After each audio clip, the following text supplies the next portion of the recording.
I also would like to acknowledge that we're on Gadigal land and pay our respects to elders past, present and emerging, and say particularly to Gail, to Cynthia, to your families, it's just completely crap that we are in this situation. And I look behind us and I see the police standing up there, and our public money pays for them to stand there while we are having a peaceful memorial action, and that's just not okay. It's never okay. Because actually there's people living in these towers in Redfern and Waterloo that are actually struggling to pay their rent, to find food to put on their table and to be able to find jobs. And we should be putting that public money into helping them, not paying for people in uniforms to make and intimidate us just over there using our money. It's completely unacceptable and something that I think we need to call out at every opportunity.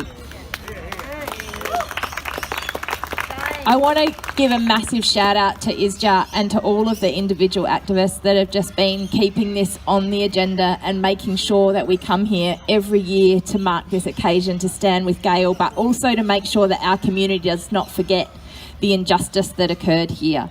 It was amazing to see how many volunteers there were out at Newtown Festival wearing the Aboriginal flag, trying to get signatures on this petition, and to see how much support and solidarity there was in the community.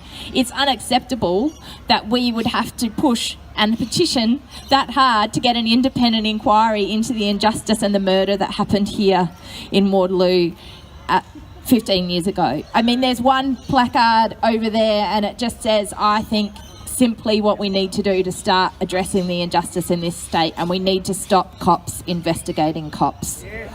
There is no other solution to addressing the injustices that are faced unless we do that. And I want to say that I think that in standing here today, in memory of TJ, in memory of all of the young people that have been killed at the hands of police, that have died in custody, that there is no other solution. It is unacceptable that it could be a death sentence for a young Aboriginal person to find themselves held in custody.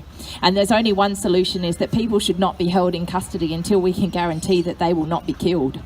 And we cannot guarantee they will not be killed until there is accountability and oversight over the New South Wales Police. And we cannot have accountability and oversight of the New South Wales Police while we have sycophants for the police in the Liberal and sometimes the Labor Party that just want to suck up to the Police Association and suck up to the New South Wales Police because they think it's in their interest to be able to secure power in this state.